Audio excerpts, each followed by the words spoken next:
Hi friends, welcome to my channel. Please subscribe my channel. Friends, ఈరోజు నేను Microsoft ఎక్సెల్లో మన work ఈజీగా అవ్వడానికి ఉపయోగపడేటటువంటి కమాండ్స్ని, అలాగే ఏ ఫంక్షన్ కీని ప్రెస్ చేస్తే ఏ యాక్షన్ జరుగుతుంది అనేది ఈ వీడియోలో నేను మీతో షేర్ చేసుకుంటాను. కొత్తగా ట్రై చేస్తున్నాను friends. Please encourage me and support me. నా వీడియోని పూర్తిగా చూడండి, స్కిప్ చేయకుండా. నా వీడియో మీకు నచ్చినట్టయితే లైక్ చేయండి, షేర్ చేయండి. మీ ఒపీనియన్ని నాకు కామెంట్ రూపంలో తెలియచేయండి. మీరు ఇలా చేయడం వల్ల ఈ వీడియో మరికొంతమందికి రీచ్ అయ్యే అవకాశం ఉంటుంది. ఇంకెందుకు ఆలస్యం, పదండి మన వీడియోలోకి వెళ్దాం. ఫ్రెండ్స్, మైక్రోసాఫ్ట్ ఆఫీస్ని ఎంఎస్ ఆఫీస్ అని కూడా అంటారు. ఇందులో Word, Excel, PowerPoint, Access ఎక్కువగా యూస్ చేస్తూ ఉంటారు. ఈరోజు మనం ఎక్సెల్ గురించి మీతో కొన్ని విషయాలు షేర్ చేసుకుంటాను. మైక్రోసాఫ్ట్ ఎక్సెల్లో ఫైల్స్ని వర్క్ బుక్ అంటారు. ప్రతి వర్క్ బుక్లోనూ 3 షీట్లు డిఫాల్ట్గా ఉంటాయి.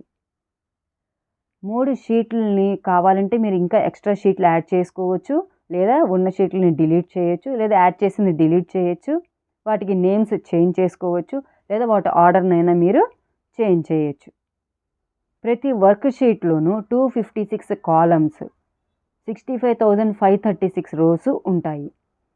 రోస్ అనేవి నెంబర్తో ఇండికేట్ చేస్తారు. కాలమ్స్ని ఏబిసిడి లెటర్స్తో ఇండికేట్ చేస్తారు.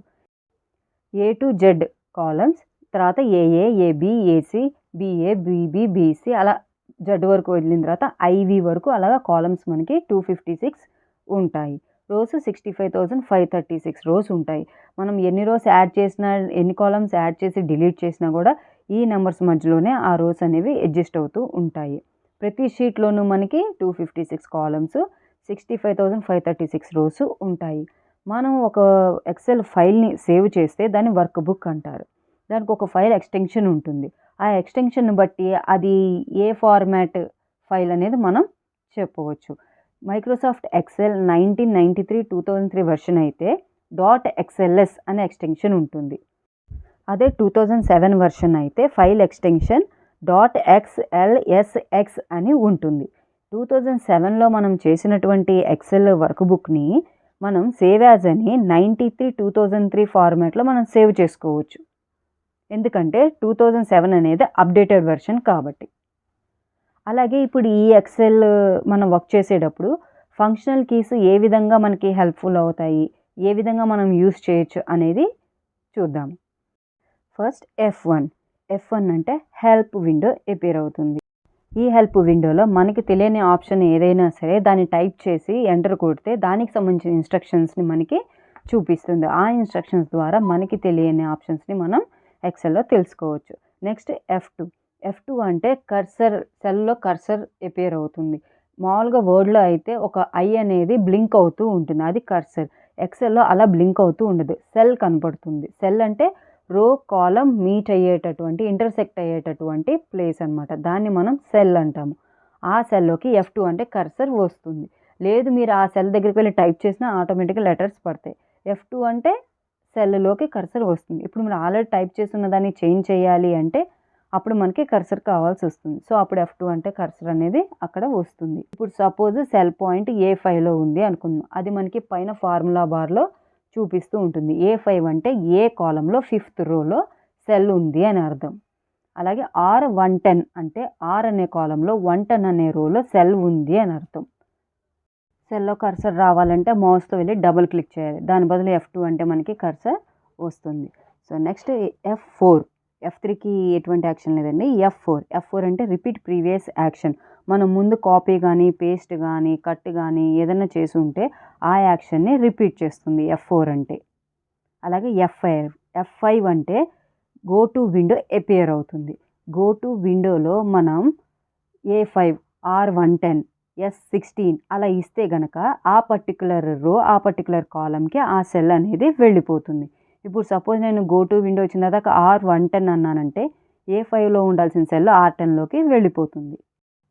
నెక్స్ట్ F6 అనేది మనం ఒక్కోసారి ప్రెస్ చేసినప్పుడు ఒక్కొక్క యాక్షన్ని చూపిస్తుంది. ఫస్ట్ టైం ప్రెస్ చేసినప్పుడు షీట్స్ సెలెక్ట్ అవుతాయి. సెకండ్ టైం ప్రెస్ చేసినప్పుడు స్టేటస్ బార్ సెలెక్ట్ అవుతుంది. థర్డ్ టైం ప్రెస్ చేసినప్పుడు ఆల్ట్ బటన్ ప్రెస్ చేస్తే మనకి మెనూ బార్లో మెనూస్ ఎలా అయితే లెటర్స్ హైలైట్ అవుతాయో అలాగ లెటర్స్ హైలైట్ అవుతాయి. నెక్స్ట్ F7 అనేది స్పెల్ స్పెల్లింగ్ని చెక్ చేయడానికి ఎఫ్సెన్ అనేది ఉపయోగపడుతుంది. మనం ఇచ్చిన స్పెల్లింగ్ రైట్ అయితే ఇగ్నోర్ వన్స్ లేదా ఇగ్నోర్ ఆల్ అంటాము. లేదు అది చెప్పింది కరెక్ట్ అయితే దాన్ని మనం చేంజ్ చేసుకుంటాము. F8 అంటే ఎక్స్టెండెడ్ సెలెక్షన్.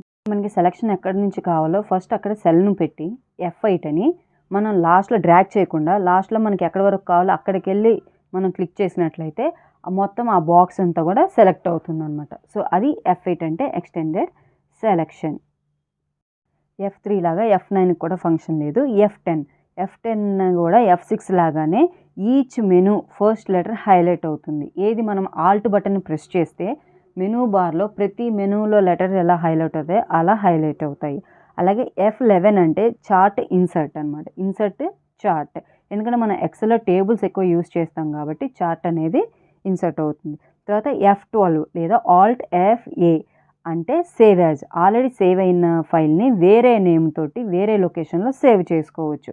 అలాగే 2007 వర్షన్ ఉన్న ఫైల్ని 2003 వెర్షన్లో కూడా మనం సేవ్ చేయొచ్చు. దానికి మనకి F12 అనేది మనకి యూజ్ అవుతుంది.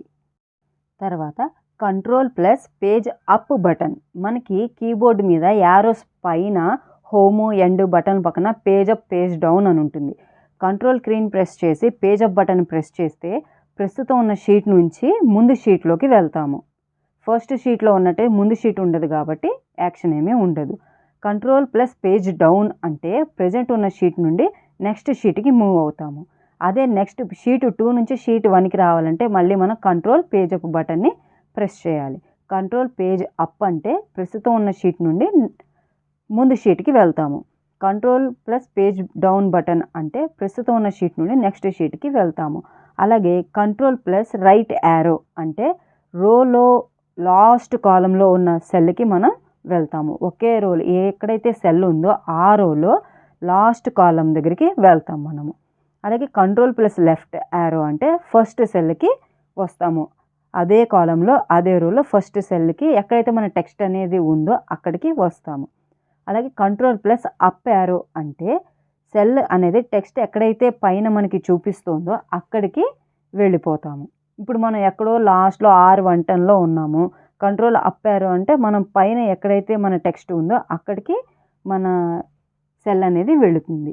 Next control plus down arrow. Control అని డౌన్ యారో అని ప్రెస్ చేస్తే మనం కాలంలో లాస్ట్ రోకి వెళ్తాం. సెల్ ఎక్కడైతే ఉందో అదే కాలంలో లాస్ట్ రోకి వెళ్ళిపోతాము. కంట్రోల్ ప్లస్ హోమ్ అంటే first cell first row meet point ఉంటుంది A1, అక్కడికి వస్తాము. కంట్రోల్ ఎండ్ అంటే మనం టెక్స్ట్ ఎక్కడైతే మనం ఆపేసామో అక్కడికి మన సెల్ అనేది వెళ్ళిపోతుంది. సో ఇవన్నీ మన ఫంక్షనల్ కీస్ యొక్క యాక్షన్స్, ఫంక్షన్స్. అలాగే కొన్ని మనం షీట్స్ మూవ్ అవ్వడానికి వాటికి మన సెల్కి ముందుకి వెనక్కి హోమ్కి ఎండ్కి రావడానికి కమాండ్స్. మరికొన్ని కమాండ్స్ ఉన్నాయండి, అవి నా నెక్స్ట్ వీడియోలో చెప్తాను. ఈ కమాండ్స్ వల్ల ఈ ఫంక్షనల్ కీస్ వీటన్నిటి మనం తెలుసుకోవడం వల్ల మనం వర్క్ని ఫాస్ట్గా చేయగలుగుతాము. మౌస్తో ఎక్కువగా ఆపరేట్ చేయడం వల్ల టైం ఎక్కువ మనం కేటాయించాల్సి వస్తుంది. సో ఈ కమాండ్స్ వీటిని మనం బాగా తరచుగా యూస్ చేస్తూ ఉండడం వల్ల మనకి టైం అనేది కలిసి వస్తుంది. వర్క్ చేసే వాళ్ళకి అలాగే కొత్తగా కంప్యూటర్ నేర్చుకుంటున్న వాళ్ళకి పిల్లలకు కూడా ఈ కమాండ్స్ ఇవన్నీ బాగా యూస్ఫుల్ అవుతాయన్న ఉద్దేశంతో నేను ఈ వీడియో చేయడం జరిగింది. మీకు నా వీడియో కనుక నచ్చినట్లయితే నా వీడియోని లైక్ చేయండి, షేర్ చేయండి, మీ ఒపీనియన్ నాకు కామెంట్ రూపంలో తెలియచేయండి. నా ఛానల్కి సబ్స్క్రైబ్ అవ్వండి. Thank you for watching.